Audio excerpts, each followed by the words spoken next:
Semua orang mengira gadis ini adalah korban eksperimen, tapi mereka tidak tahu sebenarnya dialah monster yang mereka ciptakan.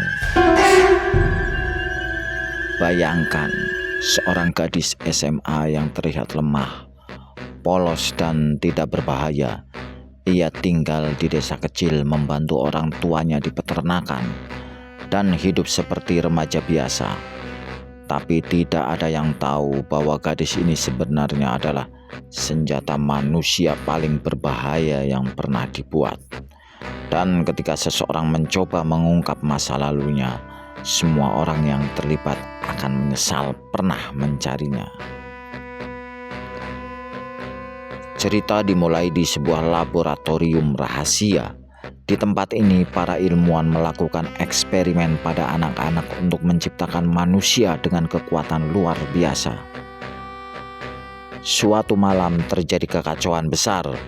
Seorang gadis kecil berhasil melarikan diri dari fasilitas tersebut setelah membunuh banyak orang yang mencoba menghentikannya. Gadis itu berlari sendirian di tengah hutan.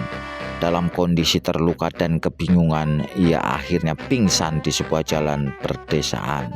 Keesokan harinya, seorang petani menemukan gadis itu dan membawanya pulang.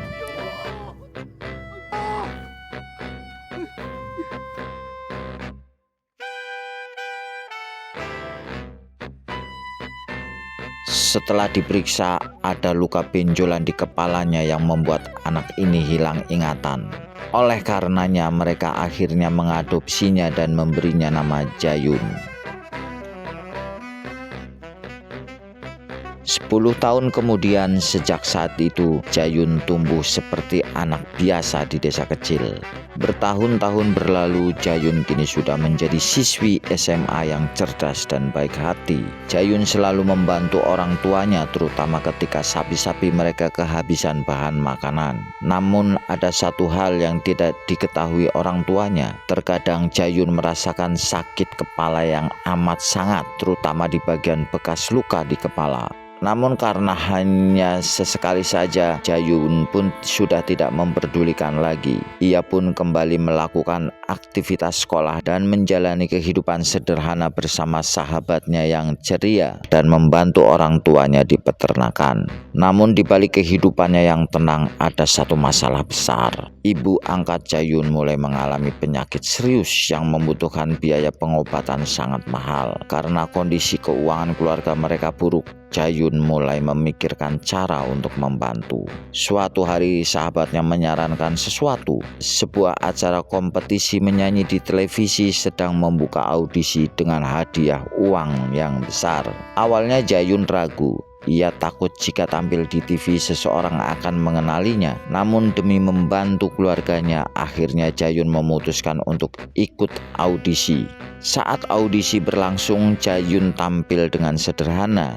Ia menyanyikan lagu dengan suara yang sangat indah. Namun di tengah penampilannya, ia tiba-tiba melakukan sesuatu yang aneh. Jayun menunjukkan kemampuan telekinesis kecil seperti membuat objek bergerak tanpa menyentuhnya. Penonton dan juri langsung terkejut. Video penampilannya dengan cepat menjadi viral di seluruh negeri. Tapi Jayun tidak menyadari satu hal penting. Dengan tampil di televisi nasional, ia secara tidak sengaja mengungkap keberadaannya kepada orang-orang dari masa lalunya. Di tempat lain, seorang dokter misterius bernama Dokter Baik melihat rekaman tersebut. Ia langsung mengenali Jayun. Ternyata gadis itu adalah salah satu subjek eksperimen paling berharga yang pernah dibuat oleh organisasinya. Dokter Baik kemudian mengirim beberapa orang untuk menemukannya. Sepulang dari acara TV itu, tiba-tiba Jayun dihadang beberapa orang berwajah seram, menghadang mereka berdua. Orang-orang itu hendak memaksa Jayun dan temannya. Namun karena di situ adalah tempat terbuka, orang-orang itu tidak berani memaksa. Jayun dan temannya yang ketakutan akhirnya berhasil kabur.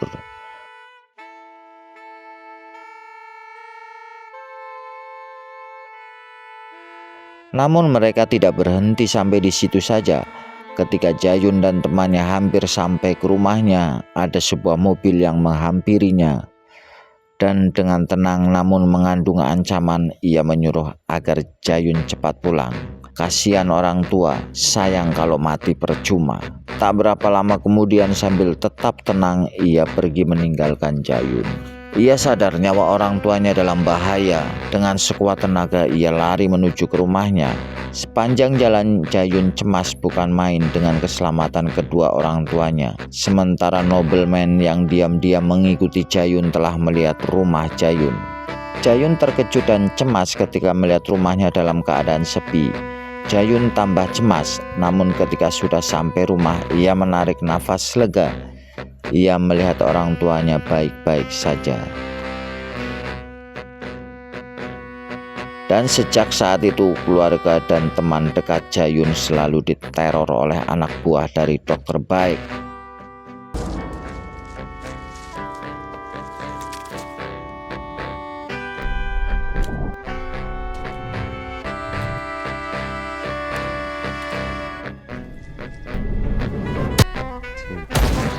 Sementara itu Jayun mulai mengalami sakit kepala yang semakin parah. Ia tidak mengerti apa yang sebenarnya terjadi pada tubuhnya. Malam harinya rumah Jayun didatangi orang-orang yang tidak dikenal. Mereka adalah utusan dokter baik. Dan ketika Jayun hendak ke kamar mandi, moncong pistol itu menempel di keningnya. Tentu saja hal itu membuat Jayun tidak berdaya. Tanpa ditodong pistol pun, kedatangan orang-orang itu membuatnya takut. Namun anehnya orang-orang itu menyuruh Jayun untuk melawannya. Tentu saja Jayun tidak tahu apa yang dimaksud. Keadaannya sudah setengah mati ketakutan. Bagaimana bisa melawan? Orang itu terus mendesaknya agar Jayun melawan, dan salah satunya dengan mengancam akan membunuh sahabat Jayun. Jayun tambah pucat, tidak tahu harus berbuat apa. Kesabaran orang itu rupanya sudah habis. Ia lalu menggoreskan pisaunya ke leher sahabat Jayun. Dan saat itu juga entah kekuatan dari mana, tiba-tiba dengan gerakan yang sangat cepat,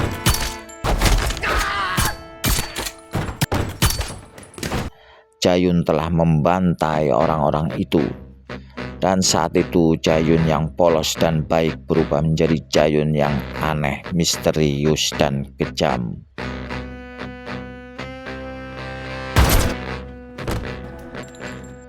Suasana kembali sepi ketika semuanya sudah terbunuh. Jayun seolah-olah baru sadar apa yang telah dia lakukan. Ia lalu menjatuhkan pistol di tangannya. Tiba-tiba seorang pria misterius bernama Nobleman datang kembali. Tiba-tiba muncul di hadapan Jayun. Pria ini tampak santai, namun dari cara bicaranya terlihat bahwa ia mengetahui siapa Jayun sebenarnya. Ia lalu bertanya kepada Jayun, apakah ingatannya telah kembali? Lalu Nobleman bertanya kepada sahabatnya Jayun. Jayun mengurus peternakan, mengerjakan PR, mengurus ibunya. Apakah pernah melihat dia belajar? Tapi lihat, di sekolah dia selalu berprestasi, pandai bernyanyi, apapun bisa dilakukan.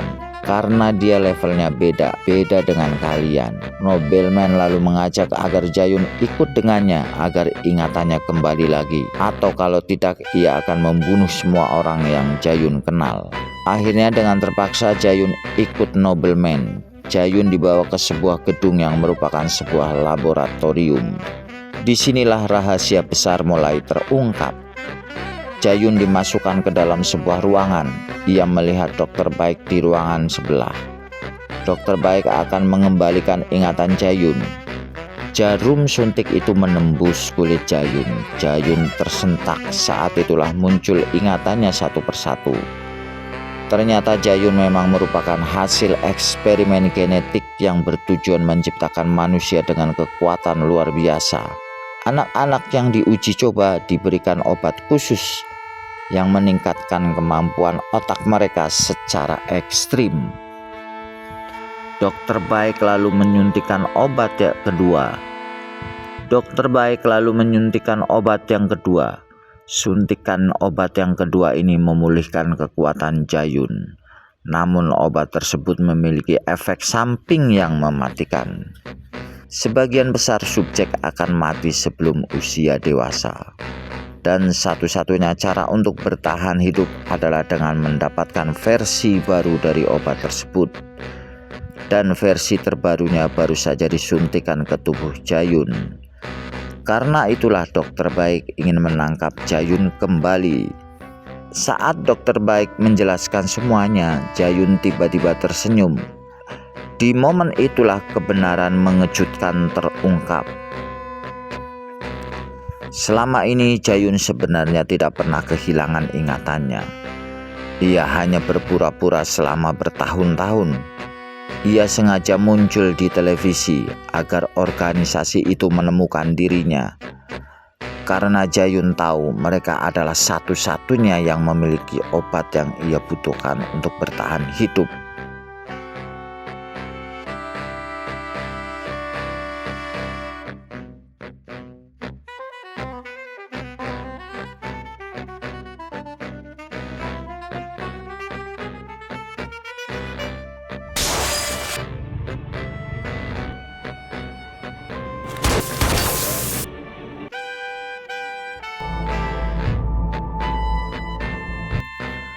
Saat rahasianya terbongkar, Jayun akhirnya menunjukkan kekuatan aslinya.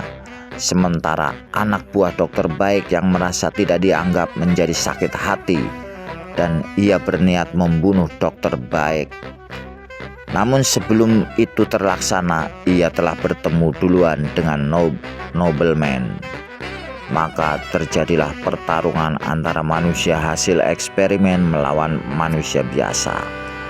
Pertarungan itu berlangsung singkat, seru, dan mati-matian.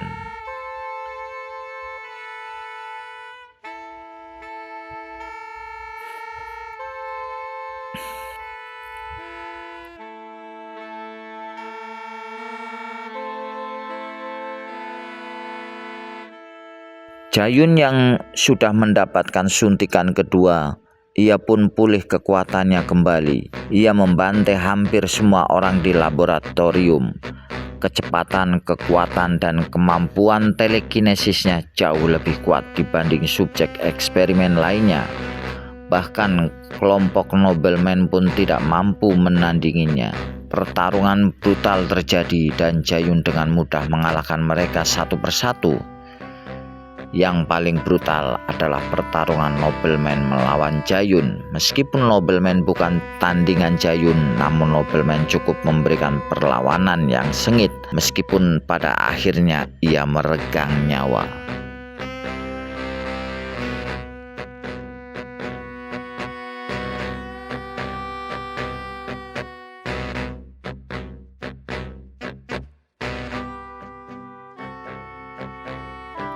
Setelah semua kekacauan itu, Jayun akhirnya mendapatkan obat yang ia butuhkan.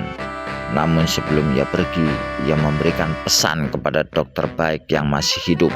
Jika mereka mencoba mengejar dirinya lagi, maka akibatnya akan jauh lebih buruk. Film ini kemudian berakhir dengan Jayun kembali ke kehidupan lamanya. Namun kini kita tahu satu hal, gadis yang terlihat polos itu sebenarnya adalah monster paling berbahaya yang pernah diciptakan manusia.